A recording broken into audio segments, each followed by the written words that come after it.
नमस्कार दोस्तों, रोहित है। आज का अखबार बहुत इंपॉर्टेंट है, इसको हम लोग अच्छे से करेंगे। कैसे करेंगे? सिंपल सा अपना लॉजिक रहेगा कि हम लोगों ने अपना टॉपिक जॉट डाउन कर रखा है कि कौन कौन सा टॉपिक हम लोग के बीपीएससी मेंस के लिए इंपॉर्टेंट है, और उसके करस्पॉन्डिंगली हम लोग टॉपिक को डिटेल में करने की कोशिश करेंगे। हाथों हाथ आप नोट्स बनाते चलेंगे। जैसे देखो, ये बहुत इंपॉर्टेंट क्वेश्चन बन जाएगा कि RBI holds the repo rate, says it's waiting for the inflation elephant to walk away. तो रेपो रेट आपको पता होना चाहिए, प्रीलिम्स के लिए बहुत इंपॉर्टेंट है। तो ये जो रेपो रेट वाला है, इस पूरे टॉपिक को हमने इकोनॉमिक्स वाले अपने टॉपिक में ख़त्म कर दिया है। बहुत लोग आप लोग का मांग था कि इकोनॉमिक्स का अलग बना दीजिए, तो 400 या 500 रुपये में इकोनॉमिक्स का हमने पूरा कोर्स डाला है, जिसमें 40-50 वीडियो है। आप उसको जाकर देख सकते हैं, वहाँ पे हमने डिटेल में बताया है। यहाँ पे हम शॉर्ट में आपको करके बता देंगे, तो उम्मीद मत करिएगा कि डिटेल में रहेगा, क्योंकि रेपो रेट में हमने 2 लेक्चर में बताया है उसको। देखो क्या है, तो यहाँ पे 2 चीज़ हम लोगों को पढ़ना होगा। एक मौद्रिक नीति पढ़ना होगा, मॉनेटरी पॉलिसी कमेटी पढ़ना होगा, और एक हम लोग को रेपो रेट पढ़ना होगा। तो it will be a kind of revision. बहुत क्विक करते हैं हम, ठीक है? ध्यान रखना, उस न्यूज़ को आप पढ़ोगे। देखो, एक तरफ रिजर्व बैंक ऑफ इंडिया है, एक तरफ बैंक है। बैंक क्या हो सकता है? बैंक आपका सेंट्रल बैंक ऑफ इंडिया हो सकता है, बैंक आपका आईसीआईसीआई हो सकता है, बैंक आपका एचडीएफसी हो सकता है, बैंक आपका स्टेट बैंक ऑफ इंडिया हो सकता है। याद रखना कि ये तीनों बैंक को डीसीप बैंक कहा जाता है, डोमेस्टिकली सिस्टमिकली इंपॉर्टेंट बैंक। इसका मतलब ये होता है कि अगर ये तीनों बैंक फेल कर गए तो इसका अर्थव्यवस्था पर बहुत ही घातक प्रभाव होगा। इसलिए सरकार इनको, आरबीआई इनको अलग से निगरानी में रखती है कि ऐसा नहीं कि ये बैंक इफेक्ट हो जाए, ये एनपीए हो जाए, ये कोलैप्स कर जाए, because they are very systemically important for the economy of this country.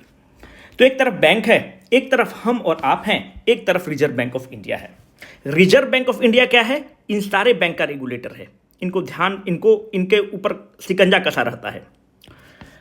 हम और आप क्या हैं? बैंक के पास क्यों जाते हैं? हम और आप बैंक के पास बोलते हैं कि सर हमको एजुकेशन लोन दे दीजिए, सर हमको कार लोन दे दीजिए, सर हमको हाउस लोन दे दीजिए। Different types of loan we directly take it from the banks. We don't have the access to Reserve Bank of India. We can not take the loans directly from the Reserve Bank of India. This has to be very clear. तो फिर bank के पास पैसा कहां से आता है? That is very important.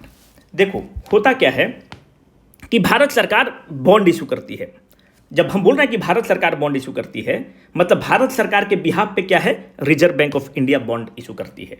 ये चीज क्लियर होना चाहिए कि आरबीआई एक ऑटोनोमस इंस्टीट्यूशन है, कंप्लीटली इंडिपेंडेंट इंस्टीट्यूशन नहीं है। क्यों? क्योंकि आरबीआई जो है वह भारत सरकार के एक्ट से बना है। वो एक्ट कौन सा है? जैसे कि अगर आप देखोगे तो बहुत उसको एक्ट रेगुलेट करता है, आरबीआई एक्ट 1934 है। तो चूंकि पार्लियामेंट के प्रदत्त कानून के थ्रू आरबीआई ऑपरेट करता है, तो it works under the supervision of the finance ministry, और द फाइनेंस मिनिस्टर आप कह सकते हैं। कंप्लीटली ऑटोनोमस कहना उतना सटीक नहीं होगा, क्योंकि कंप्लीटली ऑटोनोमस आप कहां पे प्रीफर करते हैं? आप कॉन्स्टिट्यूशनल बॉडी को कहना ज्यादा प्रीफर करते हैं, जिसका संविधान में स्थान है, जैसे कि सीएजी। अब आप इस पर मत बहस करने लगिएगा कि सर ये इंडिपेंडेंट नहीं है, ये नहीं है, क्योंकि देखो, 1 नंबर पे कॉन्स्टिट्यूशनल बॉडी रहेगा, 2 नंबर पे स्टैट्यूटरी बॉडी रहेगा। स्टैट्यूटरी बॉडी मतलब जो पार्लियामेंट के द्वारा पास कानून से बना होता है। तो आरबीआई जो है इंडिपेंडेंट है, ऑटोनोमस है, पर उतना नहीं है जितना कि एक कॉन्स्टिट्यूशनल बॉडी होता है। इस चीज को ध्यान में रखना। तो आरबीआई को भारत सरकार बोला कि मेरे बदले बॉन्ड इशू कर दीजिए। भारत सरकार को मानते हैं कि 10,000 करोड़ रुपया चाहिए। तो हम और आप कहां पैसा जमा करते हैं? बैंक के पास। बैंक से आरबीआई ले लिया, तो आरबीआई लेगा तो कैसे लेगा, कैसे देगा? जैसे कि हम गए बैंक के पास, मानते हैं कि हम गए सेंट्रल बैंक ऑफ इंडिया के पास या स्टेट बैंक ऑफ इंडिया के पास, तो हम बोले कि सर हमको 1 लाख का लोन दे दीजिए। तो क्या 1 लाख का लोन ऐसे ही दे देता है? नहीं देता है। 1 लाख के लोन के बदले वो आपसे क्या कहता है कि आप अपने घर का पेपर रखिए, आप अपने कुछ जमीन का पेपर रखिए, तभी तो देता है कि उसके बदौलत देंगे। जब बैंक आरबीआई के पास जाते हैं पैसा मांगने, तो आरबीआई कहता है कि कुछ पेपर ला के दो हमको। वो जो पेपर होता है वह गवर्नमेंट सिक्योरिटीज होता है, वह बॉन्ड्स होता है। तो इनके बदले में बॉन्ड लेगा और आरबीआई इनको पैसा दे देगा कि ले लो पैसा। तो कितने दिन के लिए यूजुअली देता है? शॉर्ट टर्म के लिए देगा। शॉर्ट टर्म का मतलब क्या हो गया? 7 दिन के लिए देगा, 14 दिन के लिए देगा। उसके बदले में क्या है? उसके बदले में क्या ले लिया, हमसे घर का पेपर लेता था, बैंक लेता था जमीन का, तो बैंक से आरबीआई क्या ले लिया, गवर्नमेंट सिक्योरिटी और बॉन्ड उनसे रखवा लिया। जब ये पैसा उसको लौटाएंगे 14 दिन बाद, तो वो गवर्नमेंट से और जो बॉन्ड है उसको वापस कर देगा बैंक को और अपना पैसा ले लेगा सूद के साथ। यही चीज होता है, जब आप उसको पैसा लौटाते हैं तो घर का पेपर आप उससे मांग लेते हैं बैंक से, तो आरबीआई भी इनसे लेगा, तो गवर्नमेंट सिक्योरिटी और जो बॉन्ड होता है उसको वापस कर देगा कि लो और मेरा पैसा दे दो। चूंकि आरबीआई इनको पैसा दे रहा है तो कुछ सूद पर देगा। जैसे कि अगर आप ध्यान से देखोगे तो 2022 में कितना परसेंट रेपो रेट था, वो 4% पे था। रेपो रेट क्या है, रेपो रेट वो रेट है जिस पे आरबीआई बैंक को कितना सूद पर पैसा देता है, किस इंटरेस्ट रेट पर आरबीआई ने बैंक को दिया, उसको आप कहते हो रेपो रेट। ये रेपो रेट सबसे इंपॉर्टेंट होता है, इसीलिए रेपो रेट को पॉलिसी रेट भी कहा जाता है। क्यों पॉलिसी रेट कहा जाता है, क्योंकि इसी रेपो रेट पर रिवर्स रेपो डिपेंडेंट होता है, इसी रेपो रेट पर मार्जिनल स्टैंडिंग फैसिलिटी डिपेंडेंट होता है। अब ये सब क्या है, जाके इकोनॉमिक्स वाले लेक्चर में देख लेना, है ना। तो कहने का मतलब है कि रेपो रेट को ही पॉलिसी रेट बोलते हैं। रेपो रेट वो रेट है जिस रेट पर आरबीआई बैंक को पैसा देता है। अप्रैल 2022 में रेपो रेट 4% रखा गया था, 2023 में रेपो रेट को 6.5% कर दिया गया है और अभी तक रेपो रेट को 6.5% ही रखा गया है। इसका मतलब क्या हुआ, let us decode this, short करेंगे, जो रेजोनेंस वाले हो घबराना मत। देखो, मानते हैं कि होता क्या है कि एक फिक्सेस वैल्यू ले लेते हैं, है ना, कि भाई 6.5% पर आरबीआई बैंक को दिया है लोन, तो भाई बैंक हमको और आपको क्या 6.5% पर देगा, तो फिर बैंक का स्टाफ को कैसे पैसा देगा, बैंक का प्रॉफिट कैसे दिखाएगा, बैंक का किराया कैसे भरेगा, बैंक का बिजली बिल कैसे भरेगा। मानते हैं कि बैंक बोला कि हम सर 1% इस पर और सूद जोड़ेंगे अपना मुनाफा के लिए, अपना खर्च के लिए, और जनता को देंगे। तो हमको और आपको लोन कितना पर अवेलेबल हो गया, 7.5% पे, उदाहरण के तौर पर ले रहे हैं। अब मानते हैं कि आरबीआई कहा कि नहीं, आप जो है हम अब आपको 5.5% पर देंगे, 5.5% पर बैंक को पैसा देंगे। तो बैंक क्या बोला कि सर हमारा 1% होता है खर्चा, 1% जोड़ के हम जनता को 6.5% पर दे देंगे। आप मुझे बताइए कि जब आपको कार खरीदना है या हाउसिंग लोन लेना है, तो आप 7.5% सूद पर बैंक से लोन लेना चाहेंगे कि 6.5% पर लेना चाहेंगे? ऑब्वियसली है कि जितना कम रेट पर लेना चाहेंगे, कोई क्यों ज्यादा रेट पर लेना चाहेगा। तो कहने का मतलब है कि जब जब वो रेपो रेट को रिड्यूस किया है, आरबीआई जब जब रेपो रेट को गिराएगा, इसका मतलब कि लोन मार्केट में क्या हो जाएगा, सस्ता हो जाएगा। जब लोन सस्ता हो जाएगा तो हमको और आपको, हम लोग बहुत ही गरीब देश हैं, तो हमारी जरूरतें बहुत ज़्यादा हैं। जीडीपी में हम चित्कार मार के आपको बताए हैं कि एक फॉर्मूला होता है C+I+G+NX। इसको आप क्या कहते हैं, इसको आप ग्रॉस डोमेस्टिक सकल घरेलू उत्पाद कहते हैं। सी का कंट्रीब्यूशन कितना होता है, इसका तकरीबन 55 से 60% होता है। इसका मतलब क्या होता है 55 से 60% का मतलब कि अगर 100 रुपया जीडीपी देश का हो रहा है तो उसमें कंजम्पशन का तकरीबन 60 रुपया कंट्रीब्यूशन होगा। कंजम्पशन में क्या आता है, हम आप जो चावल खाते हैं, गेहूं खाते हैं, कार खरीदते हैं, फ्रिज खरीदते हैं, एसी खरीदते हैं, पंखा कूलर खरीदते हैं, टीवी खरीदते हैं, जितना चीज कंजम्पशन का चीज खरीदते हैं वो चीज यहां पर होगा। कोई भी सरकार हो, बीजेपी की हो, कांग्रेस की हो, अगर वो कुछ भी नहीं करेगा, कोई पॉलिसी नहीं लेकर आएगा, फिर भी हम 5% से ग्रो करेंगे। क्यों, हमारी जनसंख्या इतनी ज्यादा है कि अकेला कंजम्पशन हमेशा हाई रहेगा। तो तुम बताओ, तुमको टीवी खरीदना है या फ्रिज खरीदना है, लोन लेकर ही खरीदोगे, सबके पास तो उतना पैसा नहीं है, तो आप 6.5% पर खरीदना चाहेंगे कि 7.5% पर खरीदना चाहेंगे? ऑब्वियसली जितना कम रहेगा उतना पर खरीदना चाहेंगे। तो सरकार जब जब आरबीआई रेपो रेट को कम करेगी, मानते हैं कि रेपो रेट को कम करके आरबीआई ने कर दिया 4.5%, तो अब जनता पे 1% बैंक जोड़ के दे दिया तो 5.5%, तो ज्यादा जनता टीवी खरीदेगी, ज्यादा जनता कूलर खरीदेगी, ज्यादा जनता कार खरीदेगी, ज्यादा जनता हाउसिंग लोन लेगी, तो उससे क्या होगा, कंजम्पशन बढ़ेगा। कंजम्पशन बढ़ेगा तो सकल घरेलू उत्पाद बढ़ेगा, जब सकल घरेलू उत्पाद बढ़ेगा तो सरकार की साख बढ़ेगी, तो आपका इकोनॉमी मजबूत होता है। तो इससे क्या हो रहा है, आरबीआई जीडीपी को बूस्ट करने की इनडायरेक्ट रूप से कोशिश कर रहा है। याद रखना, आरबीआई का काम जीडीपी को बूस्ट करना नहीं है, बिल्कुल भी नहीं है। आरबीआई का काम क्या करना है, महंगाई को चेक में रखना है, इन्फ्लेशन को, महंगाई बहुत हुई महंगाई की मार अब की बार मोदी सरकार, देखो स्लोगन तक चलता है।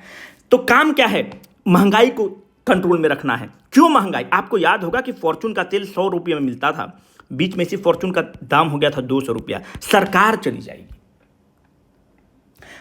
भाई अगर कोई आदमी 500 रुपया दिहाड़ी कमा रहा है और अगर प्याज मानते हैं कि 100 रुपये किलो है, तो उसको घंटा फर्क नहीं पड़ता है कि तुम्हारा जीडीपी में what is your huge number. It is immaterial for him कि what is the inequality. What matters to him is the food. What matters to him is the price of the onion, the price of the tomato. So the RBI's sole mandate, let me reiterate this, the RBI's sole mandate is to keep the price in check. Inflation को control उसको करना है. GDP बढ़े ना बढ़े वो indirect है. मुख्य टारगेट उसका क्या है कि to check the inflation. Inflation को कैसे रखेगा? याद रखो, जितना ज्यादा मार्केट में पैसा रहेगा, more money in the market, more inflation in the market. अब ये कैसे होता है हम वीडियो में बताए हैं यार, अपने क्लास में हम नहीं बता सकते इतना डिटेल में. More money in the market, more inflation in the market. Less money in the market, less inflation in the market. अब तुम देखो, जब आरबीआई 7.5% से 5.5% किया, बाद में 4.5% रेपो रेट किया, तो जनता को पहले 7.5% पे मिल रहा था, 6.5 पर मिला, अब 5.5 पर मिला. जितना सस्ता लोन होगा, पैसा का डिमांड उतना ज्यादा बढ़ेगा. ज्यादा लोग लोन लेना चाहेगा, ज्यादा लोग कार खरीदना चाहेगा, ज्यादा लोग फ्रिज खरीदना चाहेगा, ज्यादा लोग कूलर खरीदना चाहेगा. More money, it means the moment the RBI is decreasing the repo rate, it means the more money into the system. More money into the system means more inflation. Are you getting this? More inflation. तो इसका मतलब the sole mandate of the RBI is to check the inflation, to keep the inflation in the check. उसके बाद भले कुछ हो जाए, GDP बढ़ रहा है नहीं बढ़ रहा है, उसका सेकेंडरी टारगेट है. मुख्य टारगेट है कि इन्फ्लेशन को चेक में रखना चाहता है. अब देखो, तो कैसे तुम बोलोगे कि सर हम कैसे आपका बात मान ले? मेरा बात मत मानो. देखो, आरबीआई एक्ट पास हुआ, आरबीआई एक्ट है 1934 का. आरबीआई एक्ट 1934 को 2016 में अमेंड कर दिया गया उर्जित पटेल कमेटी की रिकमेंडेशन के बाद से. उर्जित पटेल का कमेटी रिकमेंडेशन कहता है कि 4 ±2% के अंदर आपका महंगाई होना चाहिए. जब हम महंगाई की बात करते हैं तो हम कंज्यूमर प्राइस इंडेक्स की बात करते हैं. इस पर हम वीडियो बना रखे हैं, देखना. अब देखो, 4 ±2% के अंदर आपका इन्फ्लेशन होना चाहिए. आरबीआई का मुख्य काम क्या है? इन्फ्लेशन को चेक करना. क्यों? क्योंकि सरकार चली जाएगी. अगर 2 साल, अगर 1 साल प्याज अगर 100 रुपए किलो हो गया तो मोदी सरकार चली जाएगी, कांग्रेस की सरकार चली जाएगी, भाजपा की सरकार चली जाएगी, XYZ की सरकार चली जाएगी. उसको कोई फर्क नहीं पड़ता है. भाई दिहाड़ी वो 500 रुपया कमा रहा है, बोलेगा कि बड़ी महंगाई है भैया, और बोलेगा कि महंगाई वाली सरकार है, इसको भगाओ. सिलेंडर का दाम बढ़ जाएगा तो सरकार झुकने लगती है. क्योंकि हम और आप हैं, मैक्सिमम जो हम लोग हैं अनऑर्गेनाइज सेक्टर में काम करते हैं. तकरीबन 80% भारत का जो आबादी है वो अनऑर्गेनाइज सेक्टर में काम करता है, दिहाड़ी मजदूरी कर रहा है, मैक्सिमम अनऑर्गेनाइज सेक्टर में है. तो उसके लिए महंगाई बहुत इंपॉर्टेंट है. तो सरकार महंगाई को चेक करने के लिए एक इंस्टीट्यूशन बनाई है, उसका नाम है आरबीआई. आरबीआई के कारण भले जीडीपी बढ़ जाए घट जाए, हम बार बार चित्कार मार के बोल रहे हैं, एग्जाम में क्वेश्चन यही आएगा, ठीक है, और तुम फंसोगे. तो सीपीआई के थ्रू वो टारगेट करता है. उसके लिए सरकार ने कहा कि भाई देखो, तुम्हारा मुख्य काम क्या है, हम पार्लियामेंट के थ्रू तुमको चेंज करके टारगेट देते हैं कि इन्फ्लेशन 4 ±2% के अंदर होना चाहिए. इसका मतलब क्या होना चाहिए कि 2 से 6% के अंदर इन्फ्लेशन होगा. अगर नहीं होगा तो हम कान पकड़ के बुलाएंगे और आपसे पूछेंगे कि क्या हो रहा है मामला. तो उसके लिए क्या हो गया कि एक मॉनेटरी पॉलिसी कमेटी बनाया गया, मौद्रिक नीति कमेटी. मॉनेटरी पॉलिसी कमेटी ही डिसाइड करेगा कि रेपो रेट क्या होगा, क्योंकि इसी रेपो रेट से डिसाइड होता है कि महंगाई मार्केट में कम होगा, ज्यादा होगा, जीडीपी का क्या होना है, क्या नहीं होना है. तो उसके लिए मॉनेटरी पॉलिसी कमेटी बना. ये टॉपिक इतना इंपॉर्टेंट है कि आप प्रीलिम्स में इस पे क्वेश्चन एक्सपेक्ट करेंगे. तो मॉनेटरी पॉलिसी कमेटी किस कानून के तहत बना है? Section 45 ZB of the RBI act 1934. इसका मतलब कि मॉनेटरी पॉलिसी कमेटी कैसा है? एक स्टैट्यूटरी बॉडी है. It is not a constitutional body. Let me reiterate for you. It is not a constitutional body, it is a statutory body. Made under which act? RBI Act 1934. चूंकि it is made by the act of passed by the parliament, hence it is a statutory body. फिर से repeat कर रहे हैं. कितने member का body होता है? 6 मेंबर का बॉडी है. इस 6 मेंबर के बॉडी में 3 कौन होगा? आरबीआई के लोग होंगे. 3 कौन होगा? सरकार के लोग होंगे. सरकार, आरबीआई के लोग कौन है? रिजर्व बैंक ऑफ इंडिया के गवर्नर, डिप्टी गवर्नर, और 1 कोई और ऑफिसर होगा, डिप्टी गवर्नर होगा, कोई और ऑफिसर होगा. 3 भारत सरकार के लोग हैं, professor Ashima Goyal, professor Jayant R Varma, doctor Shashank Bhide. ये सरकार के लोग हैं. अब मालूम चला कि हमको मानते हैं कि अभी पॉलिसी रेट रखना है 6.5%. तो आरबीआई में कैसे होगा कि 6.5% रखना है कि 7% रखना है? ये कैसे डिसाइड होगा? ये 6 आदमी बैठेंगे. 6 आदमी में हुआ कि भाई 7% पे रखना है, वोटिंग होगा. अगर मानते हैं कि वोटिंग में 4 आदमी बोला कि सर 7% होगा, 2 आदमी, टोटल 6 मेंबर हैं, 2 आदमी बोला कि सर 7% नहीं होगा, तो जो ज्यादा लोग बोला पास हो गया. ऐसी स्थिति आन पड़ी है कि 6 में से 3 आदमी बोला कि सर 7% और 3 आदमी बोला कि 6.5%, तब क्या होगा? इसकी अध्यक्षता कौन कर रहा है? आरबीआई गवर्नर इसकी अध्यक्षता कर रहे हैं। तब क्या होगा? आरबीआई गवर्नर को कास्टिंग वोट आप दे देते हैं। इसका मतलब कि अगर टाई की स्थिति बन गई, अगर किसी इशू पर टाई हो गया कि कितना रेपो रेट रखना है, तो RBI governor will have a casting vote, वो डिसाइड कर देगा। तो मानते हैं कि आरबीआई गवर्नर पक्ष में थे कि 7% रखना है और 3-3 पर टाई है, तो यहां पर आरबीआई गवर्नर एक बार और वोट कर देंगे, तो ये 4 हो गया, ये 3 हो गया, टाई ब्रेक कर गया, और जो यहां पर डिसाइड हुआ वही आपका रेपो रेट को फाइनल कर दिया जाता है। तो दिस इज वेरी इंपॉर्टेंट, इसको ध्यान आप रखेंगे। The MPC determines the policy rate required to achieve the inflation target. The MPC is required to meet at least 4 times in a year. साल में कम से कम 4 बार मिलेगा। The quorum of the meeting of the MPC 4 member, 6 में से 4 आदमी present रहना चाहिए, ये कोरम है। साल में कितने बार मिलेगा? 4 बार मिलेगा। ये स्टेटमेंट बेस्ड क्वेश्चन में सब आपको बनाकर पूछ सकता है। Each member of the MPC has 1 vote and in the event of the equality of the vote the governor has the second vote और the casting vote. Each member of the monetary policy committee writes a statement specifying the reason for the voting. ऐसा नहीं कि निर्मला ताई बोली है तो तुम vote करके आ गए क्योंकि तुम सरकार के आदमी हो, नहीं, आप क्यों वोट कर रहे हैं, क्या ग्राउंड है, उसको आप स्थापित करेंगे और तब वोट करेंगे। देखो एक चीज और तुमको बताना चाहते हैं, एक होता है रेपो रेट जो अभी तुमको बताए, और एक होता है रिवर्स रेपो रेट। अब इसको हम नहीं बता सकते हैं, ये दोनों को तुम कहते हो कि लिक्विडिटी एडजस्टमेंट फैसिलिटी है। This is called as the liquidity adjustment facility of the RBI.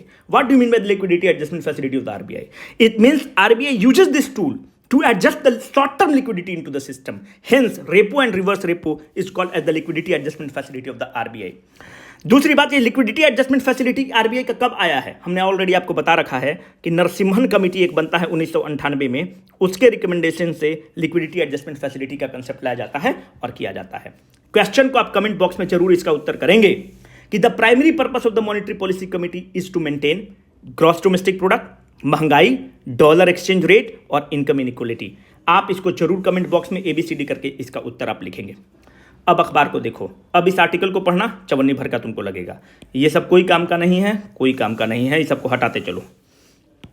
कोई काम का नहीं है, कोई काम का नहीं है, कोई काम का नहीं है, कोई काम का नहीं है। पढ़ने में लेकिन मजा यही सब आएगा भाई तुमको। संजय निरुपम पढ़ने में मजा आएगा। कोई काम, देखो विकास इन साल VIP पार्टी ज्वाइन कर लिया, 3 इसको लोकसभा का सीट मिला, काट दो। कोई काम, हाँ देखो कोई काम का नहीं है, कोई काम का नहीं है। इस आर्टिकल को बहुत इंपॉर्टेंट है, 7-8 नंबर में क्वेश्चन पूछेगा। क्यों इंपॉर्टेंट है? अब ये बहुत इंपॉर्टेंट हो गया तुम्हारे लिए। देखो हम लोग का एक टॉपिक है जो GS2 वाला BCW का किताब है, उसमें हमने आपको ऑलरेडी बता रखा है कि जब भी रिन्यूएबल एनर्जी टॉपिक आएगा आपको पढ़ना है, क्योंकि रिन्यूएबल एनर्जी टॉपिक बहुत ही इंपॉर्टेंट है। रिन्यूएबल एनर्जी आपसे लगातार पूछता है, तो याद रखना जो ग्रीन हाइड्रोजन पूछ है इसको आप जरूर करेंगे, ध्यान से करेंगे। क्यों? क्योंकि देखो national green hydrogen mission launch किया गया सरकार के द्वारा। देखो 7 नंबर 8 नंबर में डायरेक्ट पूछ लेगा नेशनल ग्रीन हाइड्रोजन मिशन के बारे में, अभी ही लिख लो। नेशनल ग्रीन हाइड्रोजन मिशन जो है यह कब लॉन्च किया गया है? 2023 में लॉन्च किया गया। क्या इस मिशन का टारगेट था? एक तो था कि भाई हम हाइड्रोजन प्रोडक्शन को बूस्ट करेंगे। दूसरा टारगेट क्या था कि हाइड्रोजन के थ्रू हम एमिशन जो हम करते हैं कार्बन डाइऑक्साइड का, वो नहीं होगा वहां पर, तो एमिशन को हम रिडक्शन करेंगे। ये 2 हमारा टारगेट था नेशनल ग्रीन हाइड्रोजन मिशन के लिए। तो जो नेशनल ग्रीन हाइड्रोजन मिशन है उस पर कितना सरकार ने बजट एलोकेट किया है? 19,744 करोड़ रुपया किया है। नोट्स बना लो, ये बहुत इंपॉर्टेंट है क्योंकि लगातार रिन्यूएबल एनर्जी से पूछ रहा है। तो जो नेशनल ग्रीन हाइड्रोजन मिशन है उसके तहत क्या हो रहा है, थोड़ा सा आप लोग कुछ पॉइंट लिखते हैं। 2 टारगेट है बेसिकली। एक टारगेट ये है कि we will have 5 million ton of green hydrogen production by 2030 per annum. हर साल में 5 मिलियन टन ऑफ हाइड्रोजन को हम प्रोड्यूस करेंगे। जब हम हाइड्रोजन को प्रोड्यूस करेंगे इसका मतलब कि हाइड्रोजन की कार होगी, जो नितिन गडकरी साहब चलते हैं, हाइड्रोजन से कार चलेगी। जब हाइड्रोजन से कार चलेगा तो हमको क्या होगा? फोसिल फ्यूल को कम इंपोर्ट करना पड़ेगा। आपको पता है कि Bharat one of the largest importer of the fossil fuel है। जब हम फोसिल फ्यूल को इंपोर्ट करते हैं तो हमारा पैसा जाता है ना जी, डॉलर जाता है। जब डॉलर जाएगा तो उससे क्या होगा? सरकार का कहना है कि हमारा 1 लाख करोड़ रुपया पर एनम बचत, पर 1 लाख करोड़ रुपया फोसिल फ्यूल इंपोर्ट का हमारा सेविंग होगा, जो कि बहुत इंपॉर्टेंट है। इसका नोट जरूर बनाओगे। दूसरी बात कि जब हम ग्रीन हाइड्रोजन प्रोड्यूस करना स्टार्ट करेंगे तो ऑब्वियसली है कि CO2 का रिडक्शन होगा। क्यों? क्योंकि जब हम पेट्रोल जलाते हैं, डीजल जलाते हैं तो CO2 इमिट होता है। ग्रीन हाइड्रोजन के साथ ऐसा नहीं होने वाला है। तो उसके थ्रू क्या कह सकते हैं हम लोग कि 50 million metric ton of CO2 reduction होगा। कितना? एनुअली, हर साल में हम लोग इतना का रिडक्शन करेंगे। तो ये क्या करेगा? It will help us to meet the Paris target. जो COP कॉन्फ्रेंस ऑफ पार्टीज जो हमने किया, उसमें जो हमने टारगेट किया था कि हम रिडक्शन करेंगे, उसको मीट करेंगे। इस आर्टिकल को जरूर पढ़ोगे, बहुत इंपॉर्टेंट है, एग्जाम में आएगा, तो इसको आप जरूर करना। बाकी जो इंपॉर्टेंट एडिशन पॉइंट्स था हमने आपको दे दिया। फिर आप पूछेंगे कि सर जो आपने ये आंकड़ा दिया कहां से दिया, तो अभी जो इकोनॉमिक सर्वे, भारत सरकार जो इकोनॉमिक सर्वे हाईलाइट्स लाई है, वहां से हमने आपको दिया। तो इस सारा डेटा को आप एग्जाम में जस्ट का तस कोट कर सकते हो। अब देखो, हमको कुछ और तुमको बताना था, ये तो ठीक है, आप इसको पढ़ लेना। जो रेजोनेंस वाले हैं तुम लोग के लिए बहुत आसान होगा, इसको भी पढ़ सकते हो। कोई काम का नहीं है, कोई काम का नहीं है, कोई काम का नहीं है, ठीक है, कोई काम का नहीं है, कोई काम का नहीं है, छोड़ दो उसको। ये बहुत काम का है। जब भी प्रवीण चक्रवर्ती का आर्टिकल आएगा जरूर पढ़ना है। ऑल इंडिया प्रोफेशनल कांग्रेस के ये अभी अध्यक्ष हैं और बहुत काबिल आदमी हैं, तो इनका आर्टिकल पढ़ना है। इनके आर्टिकल में चूंकि इंडियन नेशनल कांग्रेस के हैं तो अपने पार्टी की तरफदारी कर रहे होंगे, लिव इट। हमको एग्जाम में फॉर्डर एक्सट्रैक्ट करना है। कैसे फॉर्डर एक्सट्रैक्ट करोगे? देखो, बहुत सुंदर पॉइंट इन्होंने दिया है। The other bold idea is to tackle the unemployment is the Congress promise to create nearly 15 million new jobs by doubling the share of mining to 5% of the GDP। This is very important. अगर कभी भी exam में question आ जाए कि भाई भारत में GDP तो बढ़ रहा है but we have a jobless growth, अब यहां पर हम इस चीज को इस्तेमाल करेंगे कि हाँ भाई जॉबलेस ग्रोथ तो है, तो सरकार मानते हैं, आपसे इंटरव्यू में पूछ लिया कि सर जॉबलेस ग्रोथ तो है, कैसे तुम जॉब दोगे? देखो, कुछ ऐसे सेक्टर हैं जो लेबर इंटेंसिव सेक्टर कहलाता है, जैसे कि टेक्सटाइल सेक्टर, लेदर सेक्टर और माइनिंग सेक्टर। तो भाई अगर तुम माइनिंग को अच्छे से करते हो, जैसे कि अगर माइनिंग कर रहे हो, कोयला का माइनिंग कर रहे हो, तो भाई कोल वासरी होता है, तो उसमें तो लेबर मजदूर का जरूरत है। कोयला को धो रहा है, कोयला को लोड कर रहा है, बॉगी में जा रहा है, कोयला का खदानी कर रहा है, तो इसमें अनस्किल्ड वर्कर को तुम बहुत ज्यादा इंप्लॉय कर सकते हो। हम लोगों का प्रॉब्लम क्या है कि हमारे पास अनस्किल्ड वर्कर बहुत ज्यादा है। तो तकरीबन अगर माइनिंग का कंट्रीब्यूशन GDP में देखोगे तो तकरीबन 2% के आसपास GDP में है। अगर हम इनका कहना है कि हम 5% इसको बढ़ाकर कर देते हैं, तो इसका मतलब कि माइनिंग कहां होगा? फॉरेस्ट में होगा। माइनिंग कहां होगा? दिल्ली में और पटना में थोड़ी होगा, वो तो कहीं गांव में होगा। तो वहां पे ट्राइबल एरिया में जो अनस्किल्ड वर्कर्स हैं उसको हम डिप्लॉय कर सकते हैं। तो आप कहेंगे कि सर जो माइनिंग होगा तो फिर तो नक्सलवाद की भी समस्या पैदा कर सकता है, बिल्कुल करेगा। पर भाई नक्सलवाद की समस्या तब होती है जब तुम उसको 10,000 करोड़ का जमीन है और तुम उसको कौड़ी के भाव में सरकार अपना नियम लगा के 1,000 करोड़ रुपया में ले ली। अरे भाई 10,000 करोड़ का जमीन है, उसको तुम सही मुआवजा दे दो, वो दे देगा तुमको। उसको विस्थापित कर दो ना, उसको रांची में तुम भी रहने के लिए मौका दे दो।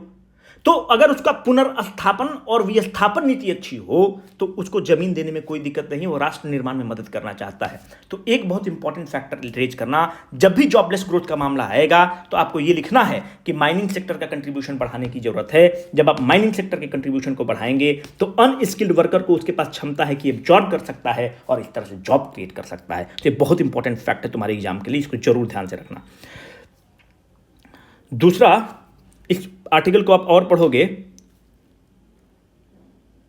हाँ, इसमें कुछ फेडरलिज्म के लिए था। देखो, इसलिए इंपॉर्टेंट है ना कि यहां पे अपने पास फेडरलिज्म पे कुछ टॉपिक मिलता नहीं है। फेडरलिज्म एक बहुत इंपॉर्टेंट टॉपिक है अपने मेंस के लिए।